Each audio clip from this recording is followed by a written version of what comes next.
మకర సంక్రమణం ఒక పంచాంగ ప్రకారం ఈ రాత్రి, మరో పంచాంగ ప్రకారం ఎల్లుండి, ఇంకో పంచాంగ ప్రకారం అవతల ఎల్లుండి. ఇన్ని సంక్రమణాలు ఉండవు. అసలు సంక్రమణ అనేది ఒకటే, సూర్యుడు మకరంలో ప్రవేశించడం ఏదో ఒక క్షణం ఒకసారి సంవత్సరానికి ఉంటుంది. నిలైన పంచాంగాలు మన సిద్ధాంతం వల్ల ఇవన్నీ వచ్చాయి. దీంట్లో మొత్తం మీద మనం గ్రహించవలసింది ఏంటంటే, ఈ సంక్రమణం పర్వదినం. పర్వం అంటే ఒక స్థితి దాటి మరో స్థితికి వెళ్ళేదని పర్వం అంటారు. మరి 18 పర్వాలు లేవా?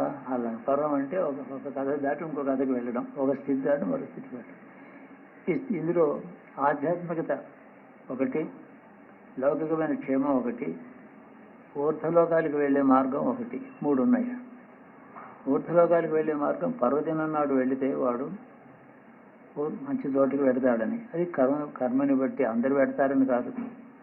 భీష్ముడేమో ఉత్తరాయణం కోసం ఎదురు చూసి 49 రాత్రులు అంబసేయ మీద ఉండి తన తండ్రి ఇచ్చిన వరం యొక్క ప్రభావం చేత ఐచ్ఛికంగా నువ్వు ఎప్పుడు వెళ్ళాలనుకుంటే అప్పుడు వెళ్ళిపోతావు అని చెప్పాడు తండ్రి. వరం ఇచ్చాడు. ఆ వర ప్రభావం చేత ఉత్తరాయణం కోసం ఎదురు చూసి ఆ 49 అహోరాత్రాలు కూడా విష్ణు సహస్రనామం చేసుకుంటూ వెళ్ళాడు. శాపగ్రస్తుడై ఉండడం చేత వాళ్ళ జీవితాలు సాఫీగా నడవు.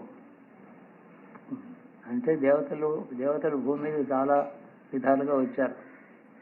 ఆవాహన చేసి, పూజ చేసి, తపస్సు చేసి నువ్వు ఇక్కడ రావాల్సింది, నాకు సంతాన రూపంలో రావాలి, ఏదైనా చెయ్యి అంటే అప్పుడు వస్తే అది శుభకరంగా ఉంటుంది. అలాంటి జన్మ. శాపగ్రస్తులే వచ్చినప్పుడు వాళ్ళ జన్మలో కొన్ని అపశవ్యాలు జరుగుతాయి.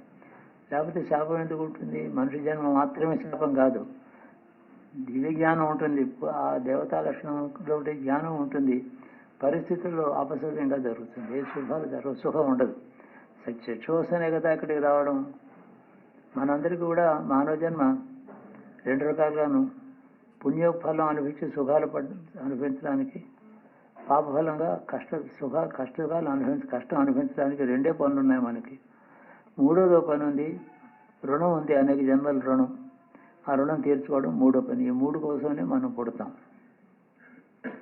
అందుకని మనం చేయవలసింది ఏంటంటే, ఈ మనిషి యొక్క లోకంలో మనుషుడు పుట్టడానికి ఈ 3 కారణం. పాపఫలం, పుణ్యఫలం, తర్వాత 3వది రుణ విముక్తి. ఈ 3 బాగా చేసుకోండి అని చెప్పి సంవత్సరం పొడుగున్నా, ఎక్కడెక్కడ ఏ పర్వదినం ఉన్నా, ఏ పండుగ ఉన్నా, ఏ నక్షత్రం ఉన్నా ఈ 3 పనులే మనకి చెప్తూ వచ్చింది. దాన్ని హిందూ మతం అంటాం.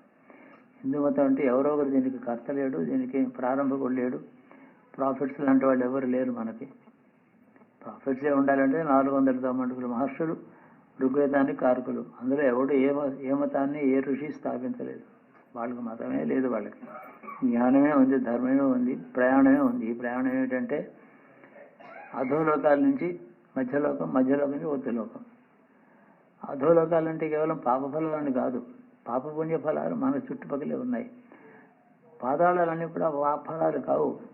భవిష్యత్తులో ఉత్తమ లోకాలకు వెళ్ళడానికి మనుషులోకం దారిగా ఏర్పాటు చేసిన మనుషులోకం వచ్చి ఊర్ధ్వలోకాలు వెళ్ళడం కోసం ఎదురు చూస్తూ ఉన్నారు.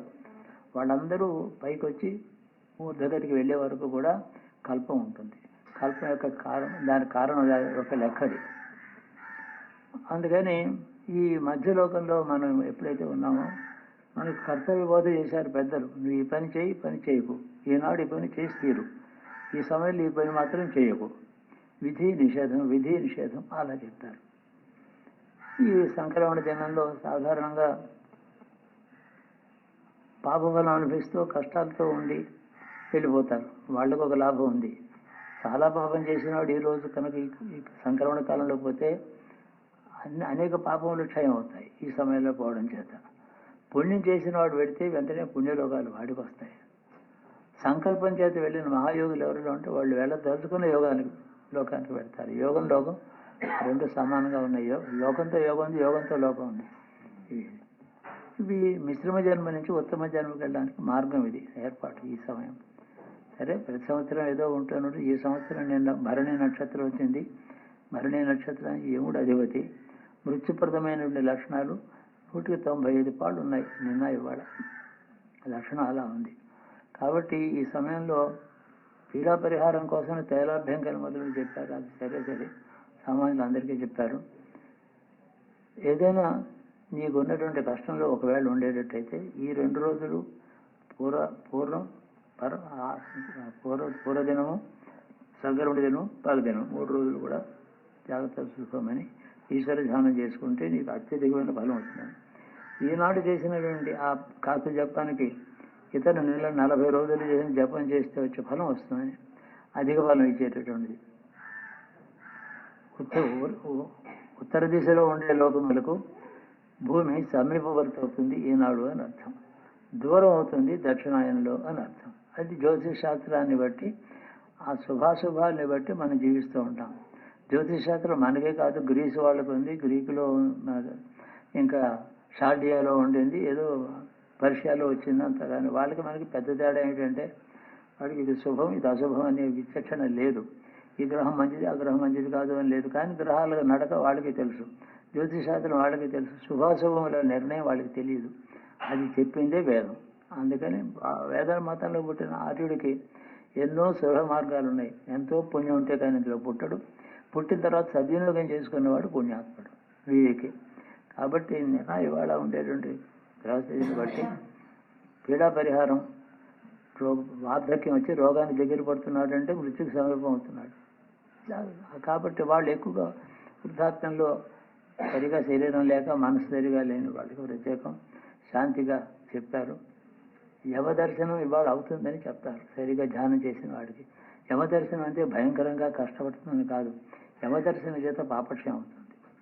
యమదర్శనం చేసిన వాడే మహాయోగి జ్ఞాని అవుతాడు. మనకి చెప్పినటువంటి గాథలో కథయోగంలో చెప్పినది అది చాలా గొప్పది. అందువల్ల యముడు దర్శనం చేసిన వాడికి మృత్యుభయం తొలగిపోతుంది. ఎవడు కనపడ్డాడో ఇక చచ్చిపోతానని కాదు, ఇక నాకు తావి తప్పిపోయిందని అనుకోవాలి. యమదర్శనం చేత అనుగ్రహం అది. ఇతరత్ర ఎప్పుడైనా ఈ కాలంలో ఈ 2 రోజులు కానప్పుడు కలిగితే అది ఆపదది శరీరం. కాబట్టి ఈ విధంగా అనేక మార్గాలు దీనికి ఎంత చెప్పినా అయ్యే పని కాదు. ఇది ముఖ్యంగా ఇవాళ రేపు ఎల్లుండి 3 రోజులు కూడా ఉత్తరాయణ పుణ్యకాలంగా భావించి, దక్షిణాయనం అయిపోయింది, ఉత్తరాయణం ప్రారంభమైంది. ఉత్తరాయణం అంతా శుభపరంపర, మంచి ముహూర్తాలు, పెళ్లిళ్ళు, గృహప్రవేశాలు ఇవన్నీ. దక్షిణాయనంలో అంతా కూడా యాత్రలు, దీక్షలు, ఉపవాసాలు.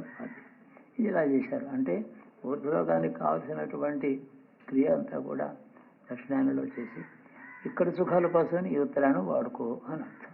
కాబట్టి ఇక్కడ ఇహము పరము రెండే ఉన్నాయి మనకి. ఇహం అంటే ఎంతకాలం శరీరంలో ఉంటాం అదంతా ఇహం. వెళ్ళిపోయిన తర్వాత ఎక్కడికి వెళ్తాం అది పరం. పరం కోసం ఇహంలోనే ప్రయత్నం చేయమని పెద్దలు చెప్తారు.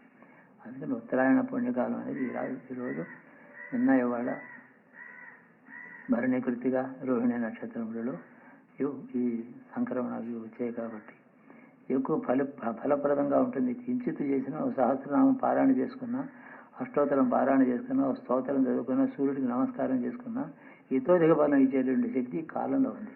కాలంలోనే మంచి చెడు, కాలంలోనే పుణ్యం, కాలంలోనే పుట్టుక, కాలంలోనే అన్నీ ఉన్నాయి. కాలానికి మనిషి జీవితానికి శుభాశుభాలకి ముడిపెట్టినటువంటి ఆర్షధర్మం. అది ఎందుకు పెట్టారో ఎవరికి తెలియదు. యుగం ఉంది, ఆ యుగంలో ధర్మం బాగుంది, యుగంలో ధర్మం లేదు. ఎందుకు? యుగం అంటే మనకి అదే సూర్యోదయం, అదే అస్తమయం కదా. తేడా ఏమిటి? ఆ యుగంలో అంత ధర్మం ఎందుకుంటే ఈ ధర్మంలో అదే అందులో రహస్యం. సృష్టికర్త యొక్క సంకల్పం కాలానుక్రమంగా ధర్మాధర్మముల వివక్షత ఉంటుందని చెప్పారు. అది చాలా పెద్ద రహస్యమైన గొప్ప విషయం. అది మనం చేయాల్సింది ఏంటంటే శివాలయంలో వెళ్ళి సాయంకాలం కూర్చోవచ్చు, అమ్మవారి గుళ్ళో కూర్చోవచ్చు, కాలస్వరూపుడైన ఈశ్వరుడి దగ్గరికి వెళ్ళి నమస్కారం చేయవచ్చు. అక్కడికి వెళ్ళి ప్రదర్శన చేసి వెళ్ళిపోవడం కాకుండా ఆలయంలో మూల కూర్చొని పారాయణ చదువుకోవడం, ధ్యానం చేసుకోవడం, మంత్రజపం చేసుకోవడం. ఆలయంలో పవిత్రమైన స్థానం కాబట్టి అక్కడ ఉంది. ఆలయంలో మన ఇంట్లో ఉండేది అశుచి అదంతా అక్కడ ఉంటుంది కాబట్టి పవిత్రమైన స్థానం అక్కడ చూసుకుని కూర్చొని చదువుకుంటే బాగుంటుంది. ముఖ్యంగా ఉత్తరాయణంలో ప్రతి వాళ్ళు కూడా ఈ పుణ్యకాలంలో నేను వేడుకుంటున్నాను, నేను చేసిన పాపం క్షయం కావాలి, పుణ్యం నా చేత చేయబడవాలి, పుణ్యఫలం ఇక్కడ అనుభవించాలి. పుణ్యఫలం అనుభవించిన తర్వాత నా వంశం మొదలే బంధువులు మిత్రులు బాగున్న తర్వాత వెళ్ళేదానికి ఎప్పుడైతే నేను ఇక్కడి నుంచి వదిలిపెట్టవలనో ఆ సమయం శోధమైన నువ్వు చేయవలసిందని అడగాలి. కర్మవిషాత్తు కాక భగవంతుడికి వదిలిపెట్టాలి. లేకపోతే కర్మవిషాత్తు ఎప్పుడో పోతాం. దక్షిణాలలో పోయిన వాళ్ళందరూ నరకానికి వెళ్ళారు, ఉత్తరాయణ అలా ఏం లేదు. అది ఊరికే అదొకటి 10 పాళ్ళల్లో అదొక ఫలం. కాబట్టి మనం అడగవలసింది సభ్యమైనటువంటి విక్రమణం, సభ్యమైన సుఖప్రదమైన జీవనం, పుణ్యకార్యాచరణ, ఇవి మనం అడగడం చేతనే అతడు ఆరుడవుతాడు. ఆ విధంగా మనం పిల్లలు ఎక్కడెక్కడో ఉంటారు, వాళ్ళ కోసం మనం ఇక్కడ ఉండి నమస్కారం చేయాలి.